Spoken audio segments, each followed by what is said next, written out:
अस्सलाम वालेकुम नाजरीन, अभी अभी की कुछ बड़ी खबरें सामने आ रही हैं। हाइफा पर हमले की खबर है, शहर में सायरन गूंज रहे हैं। दुबई का बुर्ज खलीफा एहतियातन पूरी तरह से खाली कराया गया है। ईरान और रूस के विदेश मंत्रियों के बीच अहम फोन पर बातचीत हुई है और कतर व यूएई की तरफ ईरानी बैलिस्टिक मिसाइल लॉन्च की रिपोर्ट है। मिडल ईस्ट इस वक्त बेहद नाजुक दौर से गुजर रहा है दोस्तों। एक तरफ धमाकों की आवाजें हैं तो दूसरी तरफ कूटनीतिक हलचल भी तेज हो चुकी है और सवाल यही है, क्या हालात और भड़केंगे या अब बातचीत का रास्ता निकलेगा? क्योंकि ईरान ने आज दुबई से लेकर के और खास तौर पर इजराइल तक उनके दिलों पर हमला करना शुरू कर दिया है। जहां आप ये पहली खबर देखिए, रेड क्रिसेंट का बड़ा बयान, 20 से ज्यादा सूबे प्रभावित मगर घबराने की जरूरत नहीं है। दोस्तों, ईरान की तरफ से हमलों को लेकर बड़ी अपडेट सामने आई है। रेड क्रिसेंट के प्रवक्ता ने ताजा बयान में कहा है कि अब तक 20 से ज्यादा ईरानी सूबों पर हमलों से प्रभावित हुए हैं। राहत और बचाव टीमें लगातार काम कर रही हैं और हालात पर नजर पूरी तरह से रखी जा रही है। हालांकि उन्होंने साफ किया कि फिलहाल घबराने की कोई वजह नहीं है। इमरजेंसी सर्विसेज मुस्तैदी से तैनात है और जरूरी इंतजाम लगातार किए जा चुके हैं। नाजरीन, हालात संगीन जरूर हैं, लेकिन आधिकारिक बयान यही कह रहा है कि स्थिति अभी ईरान के कंट्रोल में है।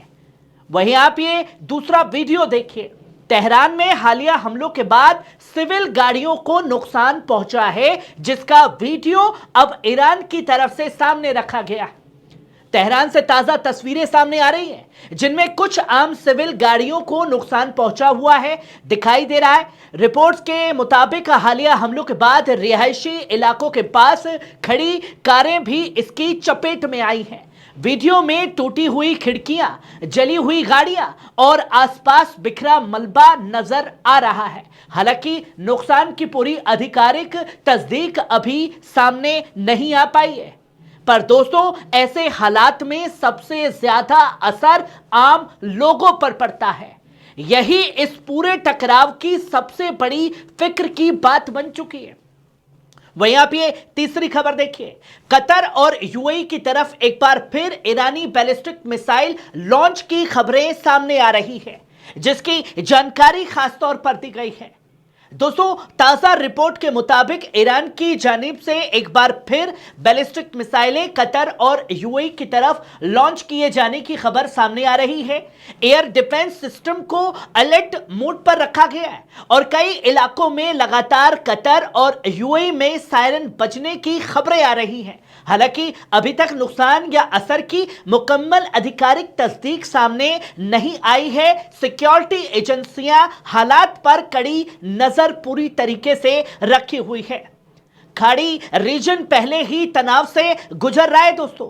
हर नई खबर हालत को और ज्यादा नाजुक बना रही है। वहीं आप ये चौथी खबर देखिए। हमलों के बीच में ओमान की बड़ी पहल सामने आई है। दोस्तों, ओमानी था जो कल तक यह कह रहा था कि स्थिति अंडर कंट्रोल है, दोनों तरफ से अच्छी पहल है, खुशखबरी मिलेगी।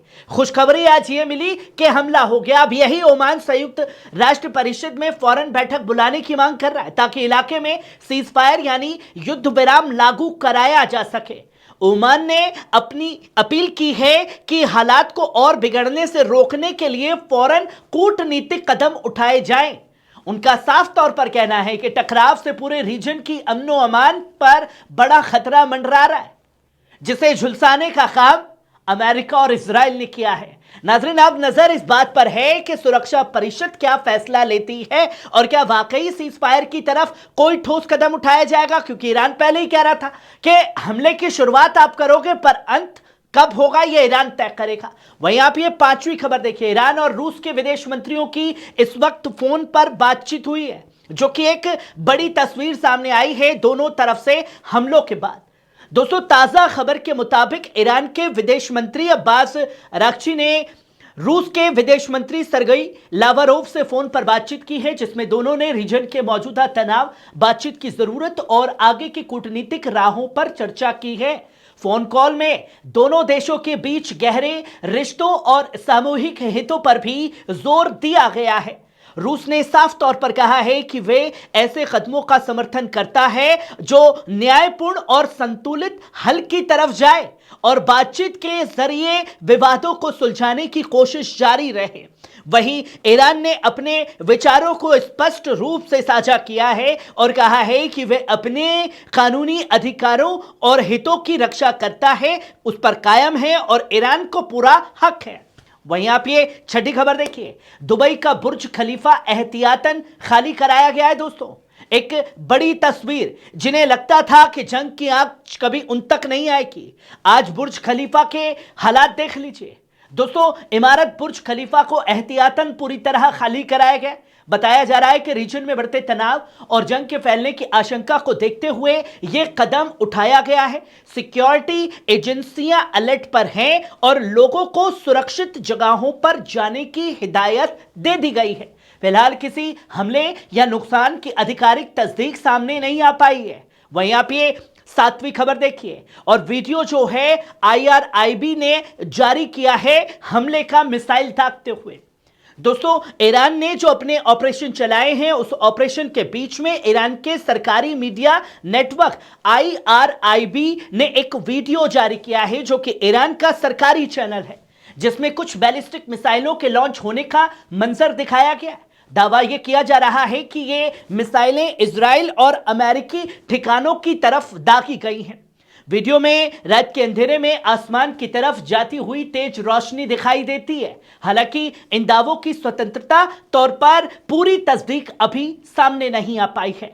वहीं आप आखिरी और आठवीं खबर देखिए, हाइफा अंडर अटैक, हमले की बड़ी खबर, शहर में सायरन, अफरा तफरी और भगदड़ का माहौल।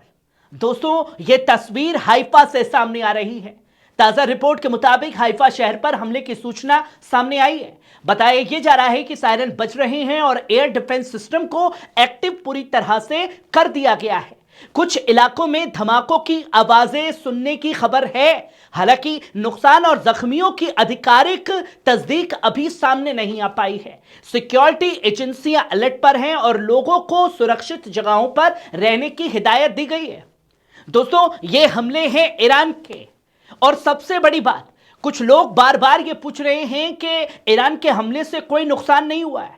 कल तक यही लोग सवाल करते थे कि कुछ नहीं होने वाला है क्योंकि हवा में ही मार कर दिया गया, और आज इजराइल को यह कहने की नौबत भी नहीं आ रही है कि हवा में मिसाइलें मारी जा रही हैं। जमीन पर गिरती हुई मिसाइलें, धमाकों की आवाजें, सायरन की गूंज हर तरफ इजराइल में गूंज रही है। नाज़रीन, ये थी आज की बड़ी खबर। कैसी लगी कमेंट बॉक्स में आकर के अपनी राय जरूर दीजिएगा। शुक्रिया।